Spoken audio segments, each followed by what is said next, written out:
오늘 무슨 목적을 가지고 있나요? 라고 하는 말씀의 제목을 가지고 같이 말씀의 은혜를 나누도록 하겠습니다. 날씨가 너무 추워서 전국적으로 독감이 많이 유행하고요. 또 독감이 아니더라도 또 저희는 아이를 키우는 집에서 늘 감기는 이 바이러스에 의해서 항상 달고 사는 것 같아요. 왜냐면 어린이집을 보내고 또 친구들을 만나보면 늘 누군가에게 전염돼서 또 오고 그러다가 또 약 먹고 낫기를 반복하기도 합니다.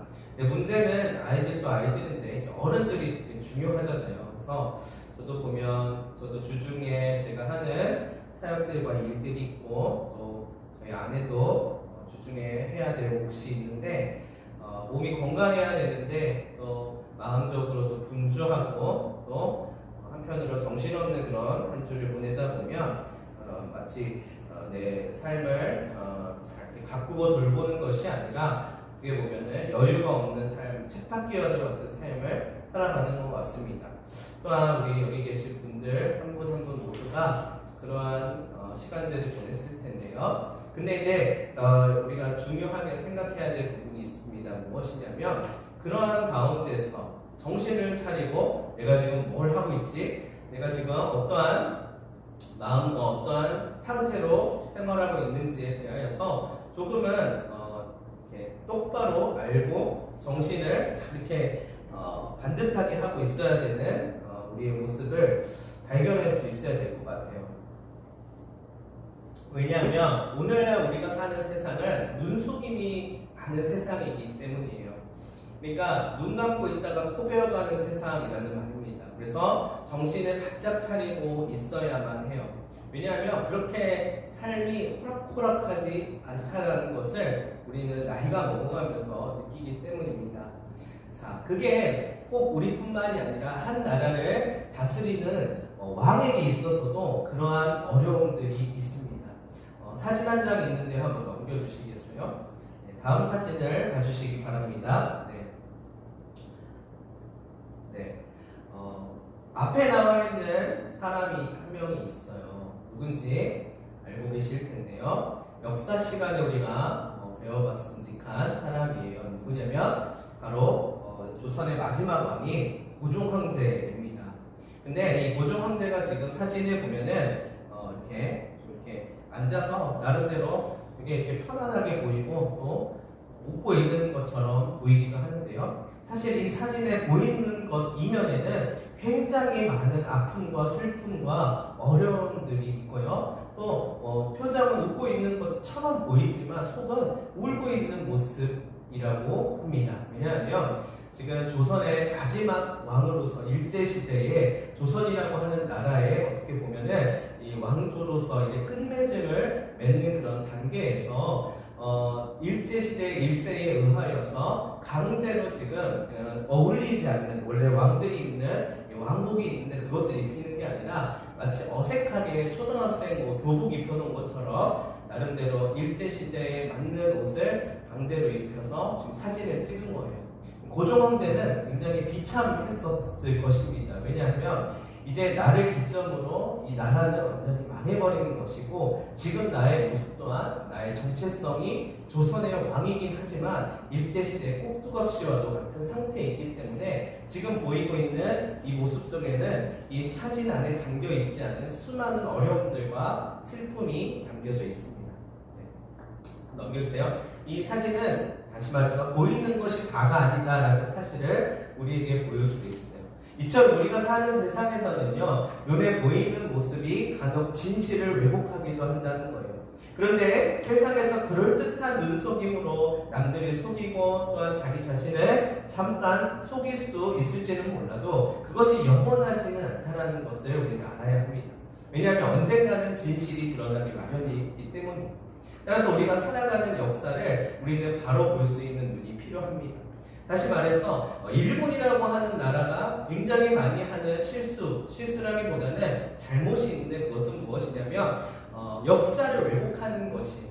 그런데 똑같은 전 세계에서 일어나서는 안 돼 2차 세계대전이라고 하는 나라의 그 전쟁의 전범국이었던 독일 같은 경우에는요 일본과는 다른 행보를 보여요. 뭐냐면 스스로 반성하고요. 또한 역사 속에 자신이 저지른 과오를 반복하지 않으려고 교육을 한다는 거예요. 그런데 일본은 전혀 다른 행보를 보이게 돼요.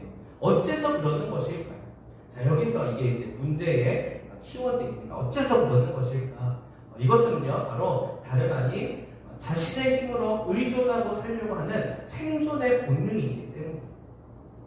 독일도 생존의 본능이 있고, 일본도 생존의 본능이 있고, 다 마찬가지이지 않나요? 생각할 수 있지만, 독일 같은 경우에는 자기 스스로가 이제는 이 나라가 우리가 스스로 생존해서 살아남을 수 없다라고 하는 것을 어떻게 보면 직감적으로 알았던 것 같아요. 그래서 다른 방법으로 이제는 우리가 어떻게 해야만 이 나라가 정말 유지가 될 수 있느냐를 딱 판단해 봤을 때, 그래, 우리의 잘못을 돌아보고 우리의 과오를 다시 반복하지 않기 위해서 교육하여야겠다라는 방법을 택한 것이고요. 일본 같은 경우에는 여전히 완고함을 가지고 있는 거예요. 그러니까 솔직히 말해서, 다시 말하면 우리는 망한 것이 아니다. 지금은 망한 것처럼 강제로 그렇게 수그리지만 우리의 야심과 나름대로 우리가 가지고 있는 위대함과 건재함은 언젠가는 다시 드러낼 것이다 라고 하는 생각을 품고 있기 때문에 역사를 계속해서 왜곡하는 모습을 보입니다. 한 가지 예를 들자면요, 일제시대에 우리나라를 통치했다라고 말을 해서 근대화를 앞당겼다라고 이야기해요. 우리나라를 위하여서 근대화를 앞당기기 위해서 일제의 통치를 우리에게 준 것이 아니잖아요. 그들의 야심을 통하여서 침략을 한 것인데 마치 그런 것처럼 눈속임을 하고 우리의 마음을 속이는 모습들을 보인다는 것이고요. 또한 70년대, 80년대에는 독재 시절이었어요. 독재 정권 시절에 대한민국의 경제 발전을 위한 불가피한 현상이라고 말하는 사람들이 있다는 것이에요. 그런데요, 이것은 결코 진실이 아닙니다. 왜냐하면 그저 그 가운데서 생존해낸 사람들의 입장을 정당화하기 위한 것이에요.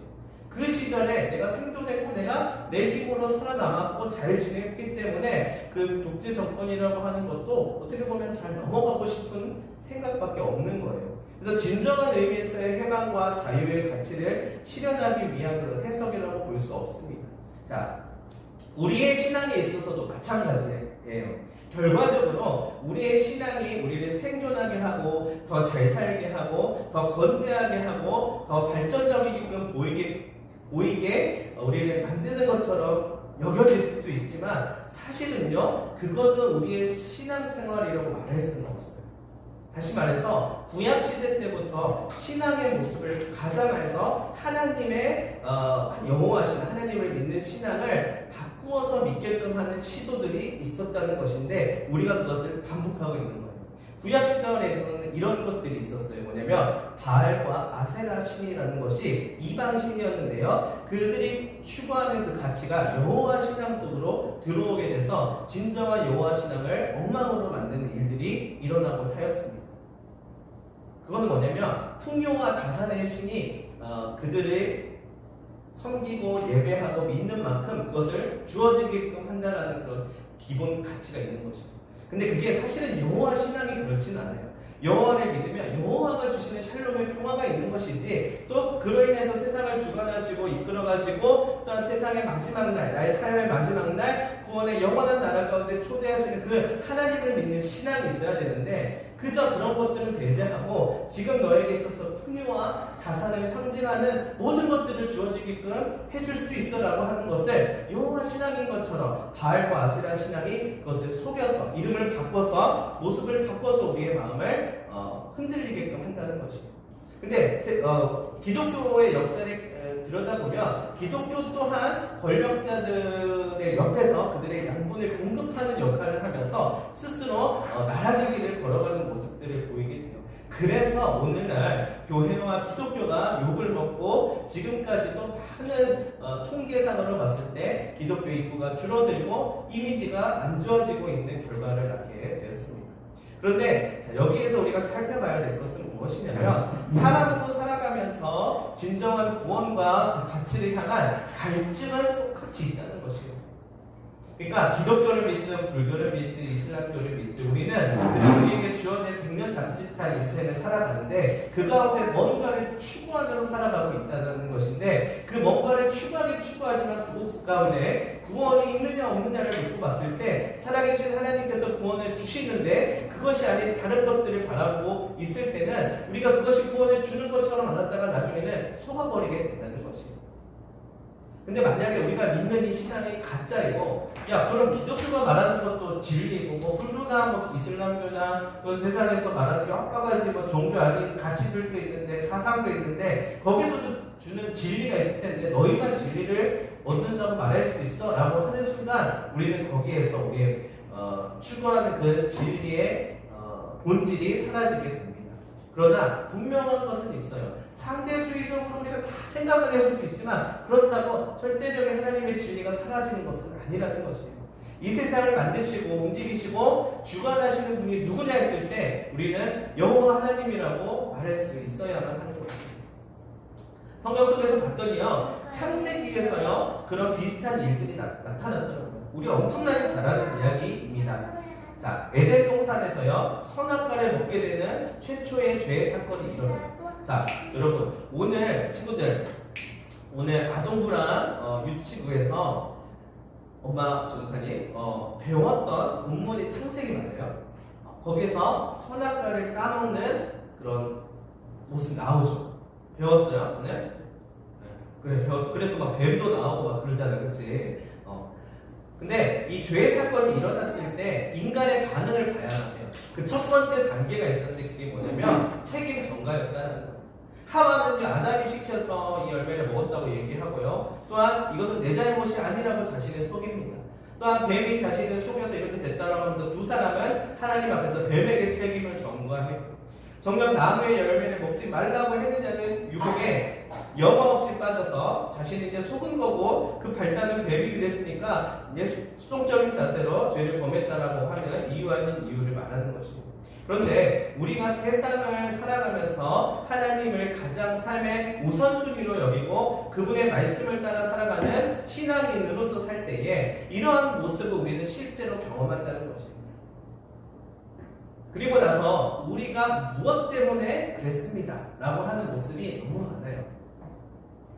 자, 모든 이야기를 다 붙여서 이야기할 수 있어요. 제가 조금 마음이 어려워서 또는 상황이 그래서 또는 나의 지금 상태가 그래서요 라고 하면서 여호와 하나님이 나를 사랑하시고 내가 여호와 하나님께 나아가는 그 모습마저도 이제는 조금은 다른 모습으로 포장하여서 이제 지나가 버리게끔 하려는 시도들이 우리 안에서 너무나도 많이 일어난다는 것이에요. 우리는 그것을 신앙의 밀당이라고 말할지도 모르겠어요. 그리고 누군가에게 보여지는 모습만을 적당하고 관리하고 모면하면 되는 것이에요. 소위 말해서 엄마 아빠가 너 교회 좀 가라 했을 때 적당하게 잘 둘러댈 수 있는 그런 뭔가 지혜를 발견하기도 하고요. 또한 그런 시간이 길어지다 보면 이제 내가 다니고 있는 교회나 또한 주변 사람들이 또한 이야기해주고 또 예배에 대한 사모함과 또 말씀에 대한 은혜들을 나눌 때 내 마음속에서 그것을 사랑하는 마음이 없기 때문에 적당하게 조금 그것을 바꾸어서 넘기기만 하면 된다라고 하는 생각이 우리를 지배하게 된다는 거예요. 자, 목사인 저도 마찬가지예요. 목회를 하고 하나님의 말씀을 전하는 자로서도 나의 삶에 있어서 그러한 모든 것들이 모면하면 되는 일이 될 수도 있다는 거예요. 가정 안에서 또는 나의 일터에서 나의 삶 가운데서 하나님을 믿는 사람인 것 당연하지. 그거는 변함이 없으니까 하나님의 말씀을 받은 자로서 살아가는 척만 하면 들키지만 않으면 되는 것입니다. 세상의 분위기 속에서 편승해 가서 결국에는 그 가치를 따라가긴 합니다. 바알과 아세레가 말한 것처럼 나도 잘 됐으면 좋겠어. 나도 내가 원하는 삶을 좀 잘 살아갔으면 좋겠어. 근데 나의 욕심이라고 말하면 좀 그렇잖아요. 그러니까 하나님께서 나를 그렇게 만들어주셨으면 좋겠어요. 그러니까 나도 열심히 그 마음을 하나님한테 좀 주기도 하고 또 듣기도 할게요 라고 하면서 나름대로 합의점을 찾아가는 것입니다. 근데 물론 신앙생활에 있어서 이렇다 할 만한 표준이나 기준은 없어요. 하나님의 말씀은 누군가 그냥 백과사전처럼 명쾌하게 공식화해서 이대로 따라라 할 수도 없는 일입니다. 그런데요, 중요한 사실은 이제 내가 아는 거예요. 뭐냐면 하나님과의 인격적인 관계 속에서 살아계신 성령 하나님의 조명하심을 받아서 내가 살아가고 있느냐를 봐야 된다는 것입니다. 다른 말로 말하면 살아가면 나는 무슨 목적을 가지고 있으며 무슨 목적을 가지고 이 자리에 있고 무슨 목적을 가지고 이 일을 행하고 이 시간에 살아가고 있는지 깊은 돌아봄을 통하여서 하나님의 말씀하신 가운데 나아갈 수 있어야 된다는 것입니다. 그렇지 않으면 어떻게 되냐면 그 자리는 무지할 수 있습니다. 구약의 사울 왕이 그랬어요. 하나님이 세우신 자리에서 사울 왕으로서 이스라엘의 왕이 되었는데요. 이제는 더 이상 하나님의 영의 인도함을 받지 않은 상태가 되었을 때는 악령에 시달려서 방황하는 신세가 되었다는 거예요. 자, 그때부터 생존해야 돼요. 다윗을 죽이려고 했어요. 왜 그랬냐면 내가 살기 위해서요. 근데 나도 하나님이 세운 사람이고 저 사람도 하나님이 세운 사람이래. 자, 그렇다면 그 가운데 하나님의 뜻과 가치를 나누어야 되는데 이제부터 나의 자리를 위협할 저 다윗을 내가 죽여버려야겠다라고 하면서 하나님의 영에 의한 그 샬롬의 평강으로서 살아가는 삶이 아니라 질투하게 되면서 미워하게 되면서 저 사람을 멸망시키고 말 거야라고 하는 그 마음 속에서 이제는 흔들려 버리게 되는 것입니다. 자, 주변 사람들 뭐라 했을까? 정신 차리세요 사울아, 그러시면 안 돼요. 절대 그러지 않았을 거예요. 사울 왕의 지위가 있고 자신의 권위가 있기 때문에 그래요. 다윗 저 자식 보니까 못 쓰겠더라고요 라고 하면서 오히려 세상적인 풍조 속에서 나의 본질, 나의 마음 가운데 주신 하나님의 말씀이 흐려지게끔 되었다는 것이에요. 자, 오늘 우리가 읽었던 로마서 본문 말씀이 있는데요. 우리 말씀 한 번 더 띄워주실 수 있을까요? 전에 로마서 12장 1절 2절 말씀 있는데 우리 같이 한 번만 읽어보도록 하겠습니다. 시작. 그러므로 형제들아, 내가 하나님의 모든 자비하심으로 너희를 권하노니 너희 몸을 하나님이 기뻐하시는 거룩한 산제물로 드리라. 이는 너희가 드릴 영적 예배니라. 너희는 이 세대를 본받지 말고 오직 마음을 새롭게 함으로 변화를 받아 하나님의 선하시고 기뻐하시고 온전하신 뜻이 무엇인지 분별하도록 하라. 네, 자, 이 험한 세상을 살아갈 때 우리의 몸과 마음과 우리 인생의 모든 부분을 하나님께 거룩한 산 제물로 드리래요. 무슨 말인지 하나도 모르겠어요. 자, 근데 이렇게 한번 생각해 보세요. 구약에서는 성경에 보면 번제라고 하는 제사를 드렸대요. 제단에서 제물을 태우는 것입니다. 그것은 회개의 제사를 의미했다라고 해요. 그러니까 다시 말하면 자기 자신의 모든 것들을 다 태워버리고 거룩한 산 제물로서 하나님께 나아가면 그것이 영적인 예배가 된다는 것이에요. 곧 모든 유혹과 세상의 풍조를 이길 수 있는 비법이 된대요. 저는 그걸 어떻게 생각했냐면 내가 진짜 나를 쪼개가지고 각을 떠서 번제단에 해서 라이트로 태워가지고 되는 일이 아니라 내가 생각하고 판단하고 늘 취했었던 그 방법을 번제단에 놓고 그것을 하나님께 그저 맡기고 올려드려 버리자라는 생각을 하게 되었어요. 그러면 이 비법을 통하여서 하나님께서 주시는 새롭게 하시는 영적인 예배자로서의 삶이 시작되는 거예요. 그리고 이제 너희는 이 세대를 본받지 말고라고 말을 하고 있는데요. 이 말은 다름 아닌 하나님의 말씀과 성령의 조명하심을 받으라는 말이에요. 자, 이 말은 그런 마음을 새롭게 함으로써 변화함을 받으라는 것인데, 자, 고지고대로 생각하면 너희는 이 세대를 본받지 말고라고 하면 딴 데서 그냥 산에서 생활하든지 뭐 수도원이나 뭐 기도원 같은 데서 생활하면 되지 않을까요? 이렇게 분리된다 해서 될 일은 아니에요. 우리는 세상 속에서 살아가고 있기 때문에 우리는 삶을 살아가게 됩니다. 다시 말하면 세상에 영향을 받고 이 세대를 본받으면서 살아간다는 거예요. 근데 너희는 이 세대를 본받지 말아요. 그 말은 무엇이냐면 내가 어디서부터 왔는지 그리고 내가 누구인지 나는 어디로 가고 있는지를 분별하고 그것을 바라보고 나는 어떠한 삶의 가치를 가지고 살아가야 되는지를 늘 생각해야 된다는 것이에요. 그렇게 되면 우리의 삶에 있어서 그리스도인의 향기가 나오고 삶의 결이 시작되는 것입니다. 자, 다른 말로 말을 하면은요, 이것은 너무나도 쉬운 이야기인데 어렵다 생각하면 어려워질 수 있고 쉽다고 생각하면 되게 굉장히 단순한 이야기일 수 있어요. 뭐냐면 저는 예봄이 예린이의 아빠예요. 그런데 내가 아빠라고 하는 것을 꼭 아빠로서 생각해야 되나? 나 아빠 하기 싫은데? 라고 하면서 온갖 이야기들을 다 포장해가지고 아빠로서의 삶을 거부하겠어 라고 했을 때 아빠가 아니게 되는 것은 아니라는 거예요. 또한 제가 목사로서 삶을 살아갈 때에 목사로서의 명함을 가지고 있고 타이틀을 가지고 있는 게 중요한 게 아니라 목사로서의 목적을 가지고 누군가에게 그 삶을 하나님께로 인도하는 삶을 살아가는 삶을 살아야지. 그렇지 아니하면은, 즉 분별되지 아니하면은 저는 목사인 것이 오히려 많은 사람들을 시험에 들게 하는 일이 될 수 있다는 것입니다. 그런데 중요한 것은 무엇이냐면, 내가 누구인지를 알려주는 하나님께서 나를 나되게끔 살아가게 하시는데, 먼저는 우리를 하나님의 자녀로서, 하나님의 예배하는 자로서 불러주셨다는 겁니다. 그렇다면 그것을 아무리 거부하려고 하고 그것을 팽개치려고 할 때마다, 우리는 다른 정체성을 입을 때마다 부자연스러움이 나타나는 것입니다. 다시 말해서 과거의 나의 모습이 똥인지 된장인지 구분을 못하는 상태에 빠져버릴 수도 있어요. 그러나 이제는 하나님의 선하시고 기뻐하시고 온전하신 뜻이 무엇인지 분별할 수 있는 지혜를 구할 수 있습니다. 뭐냐면, 나의 능력과 나의 생존을 내가 살아가겠습니다라고 하는 마음을 내려놓으면 되는 겁니다.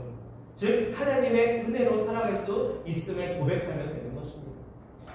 여러분, 우리는 매주 주일 예배 때마다 예배를 위한 기도를 하면서 한 주간 자신의 삶을 돌아보고 또한 회개하는 시간에 갖습니다. 자신이 알게 모르게 지은 죄들을 회개하고요, 주님께 나아가기 위해 꼭 필요한 시간에 갖습니다.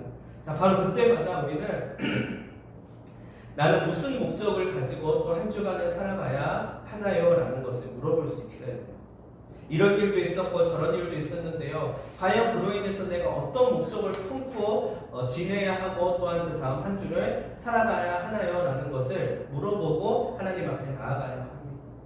왜냐하면 이런 마음을 품지 않으면요, 예배가 끝남과 동시에 세상에서 요구하는 모든 가치들과 힘과 나를 끌어당기는 모든 것들에 영향을 받고 이리 치고 저리 치고 하면서 흔들리는 세상 속에서 흔들리다가 온통 깨지고 나서 다시 하나님 저 여기 왔어요 라고 하면서 하나님 앞에서 엉엉 우는 우리 자신을 발견할 수 있게 되는 것이에요. 꼭 한 주, 매주 한 번 그렇게 하나님 앞에 서는 것이 아니더라도 한 달이든 두 달이든 1년이든 10년이든 우리는 그런 것들을 반복할 수밖에 없는 연약함을 가지고 있습니다. 그러나 중요한 것은 무엇이냐면, 하나님 앞에 나아가면 하나님께서는 회복하고 새롭게 하시고 또한 나를 돌아보게 하셔서 하나님의 꼴을 먹는 자로 살아가게 하신다는 것입니다. 자, 그 다음은 내가 그 삶을 살아가기 위해서 세상 속에서 있지만 세상과 분별된 삶을 살아가야 한다는 것입니다. 바울은 오늘 이야기하고 있습니다. 거친 표현으로 이 세대를 본받지 말라라고 이야기하지만 현실적으로 봤을 때 우리는 그것은 어려운 일이에요. 그러나 제가 이것을 어떻게 풀어가야 되나라고 하는 숙제 앞에서 찬송가 545장 가사를 보면서 나름대로 그 해답을 찾았습니다. 그것은 무엇이냐면요, 이 눈에 아무 증거 아니 배워도 믿음만을 가지고서 늘 걸으며 이 귀에 아무 소리 아니 들려도 하나님의 약속 위에 서라 라고 하는 가사예요. 그 다음 가사를 보면 이렇게 말해요. 걸어가세 믿음 위에 서서 나가세 의심 버리고 걸어가세 믿음 위에 서서 눈과 귀에 아무 증거 없어도 라고 이야기합니다.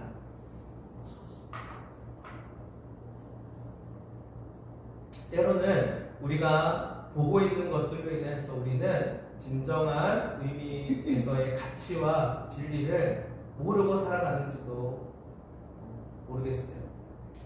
때로는 우리가 눈에 보이고 드러나는 현상들만 바라보고 있다 보니 놓쳐버리고 있는 것이 있는지도 모르겠습니다. 그럴 때는 때로는 눈을 감고 나를 눈을 감게 하시고 뜨게 하시는 분이 누구인지를 다시금 돌아볼 수 있으면 좋겠어요. 그리고 나를 살아가게 하시는 그 하나님께서 세상 속에서 속고 서기는 전쟁터이지만 주께서 세상을 이기었노라 말씀하시는 그 능력의 주님이 나와 함께 하신다는 것을 믿으면서 돈과 유혹이 도사리고 있지만 또 나 스스로에게 수많은 유혹들이 있지만 내가 믿는 그 하나님이 거짓된 하나님이 아니고 나에게 말씀하신 그 하나님이 나를 그저 봐주기 위하여서 나를 조금 용서해 주셔서 조금 좋은 곳으로 조금 더 꽃길로 인도하시기 위하여서 나에게 사실 조금의 시간을 허락하신 거라는 그런 생각보다 나를 아시고 또한 나를 인도하시는 주님이 비록 나의 삶에 있어서 눈에 보이는 것들이 내가 원치 않은 모습으로 보여지는 현상들이 있을지라도 선하신 하나님께서 나를 이끌어 가시는 한 주님께서는 나를 구원의 길로 이끄시고 또 하나님께서 가장 좋은 길로 이끌어 가신다는 그 사실을 믿으면서 나아갔을 때 그 진리가 우리를 수호하고 자유케 하고 구원에 이르게 한다는 것을 우리가 깨달을 수 있으면 좋겠습니다. 주께서 세상을 능히 이기셨음을 믿음으로 믿고 나아갈 수 있으면 좋겠습니다. 말씀을 마무리하도록 하겠습니다. 한 주 동안 제가 바쁜 일상을 살아가면서 이제는 또 작년과 또 다른 삶의 내용들과 또 작년과 또 다른 삶의 이야기들 그리고 사람들을 만나면서 굉장히 또 하나님께서 나를 또 새로운 길로 인도하시는구나라고 하는 마음으로 어느 순간에는 그 마음으로 힘을 얻고 용기를 얻고 또 열정을 얻었다가도 어느 한순간에는 마음이 뚝 떨어지는 순간들을 만나곤 하였습니다. 사람들의 한마디 한마디를 인하여서 나의 마음에 상처를 받기도 하고요. 또한 내게 있어서 나를 촉구하시고 나를 이 길로 인도하시는 그 하나님이 갑자기 저 멀리 사라져버린 것처럼 느껴질 때도 있습니다. 나는 무엇을 위하여서 어떤 것을 위하여서 나의 목적은 무엇인지를 되물어봤지만 응답이 없는 현실 속에서 다시금 우리의 마음이 어디로 향해야 될지 모르는 그런 표류하는 마음을 갖게 될 때도 있는 것 같더라고요. 근데 중요한 것은 무엇이냐면요, 하나님께서 그때에 우리에게 오셔서 반드시 응답하여 주신다는 것이에요. 사람을 통하여서 또한 상황을 통하여서 분명히 말씀해 주십니다. 그런데 나의 상황과 문제가 그것을 더 뛰어넘어 버려요. 내 모습이 하나님의 응답보다 커서 하나님께서 말씀해 주시고 인도해 주실 거라고 하는 메시지와 힌트와 사인이 있는데도 그것을 무시하고 조금 그것을 뒤로 물러나 버리게 하고 나의 근심과 상황을 더 붙들면서 이것을 더 묵상하고 이것 가운데서 내가 살아가고 생존해 가려고 하는 모습들이 있다는 것입니다. 근데 그것이 나를 살려주지 못한다는 것을 또한 깨닫게 됩니다. 그런데요, 제가 한 가지 사실을 명확하게 깨닫게 되었어요. 무엇이냐면 때로는 우리가 보여지는 것들을 다 내려놓고 눈을 감고 또한 나를 바라보고 상황을 바라보는 모든 것들을 내려놓고 요 하나님 안에서 그저 머물러서 하나님이 비추어 주시는 그 빛 가운데서 거하고 있으면 하나님께서 나를 인도해 가시는 것을 느끼게 하시는 것이 있다는 것을 경험하게 되었습니다. 마치 김포공항에 가면 무빙워크가 있는데 그 무빙워크에 서 있으면 가만히 있는 것처럼 보여도 앞을 향하여서 나아가고 있는 것과도 같다는 것입니다. 오늘 말씀을 마무리하며 귀한 믿음을 품고 이제 다시 한 주를 시작하려고 하는 빛을 밝히는 교회 모든 식구분들 마음 가운데 하나님께서 반드시 응답하여 주시고 이끌어 가실 하나님의 응답이 있고 말씀이 있을 것이라고 저는 믿어 확신합니다. 자, 그렇다면 우리는 그것을 붙잡고 그것을 바라보고 그 가운데 거하고 머무를 수 있는 용기를 가질 수 있으면 좋겠습니다. 하나님께서 반드시 무빙워크가 아니라 우리를 가장 좋은 곳으로 인도하셔서 하나님께서 우리를 더욱 복되게 하시고 구원의 길로 인도하여 주실 것입니다. 그 자리 가운데 같이 나아갈 수 있으면 좋겠고요. 그 가운데 어려움이 있을 수 있어요. 낙심할 수 있습니다.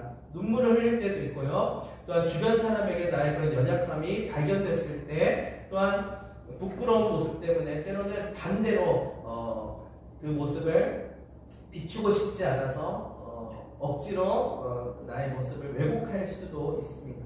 그런데요, 그런 우리도 하나님께서 알고 계셔요.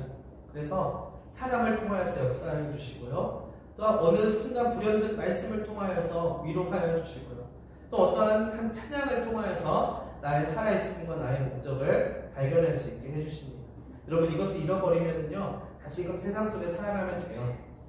그렇다고 우리가 멸망하는 것은 아닙니다. 그런데요, 거기 가운데 생명을 얻고 생존을 할 수 있고 또한 구원을 얻을 수 있는 길은 없다라고 하는 것은 결국 나 스스로 나를 생존케 하려고 하는 그 모든 시도 가운데 우리가 연약한 나만을 발견할 수밖에 없다는 것을 우리는 깨달을 수 있으면 좋겠고, 비록 내 상황이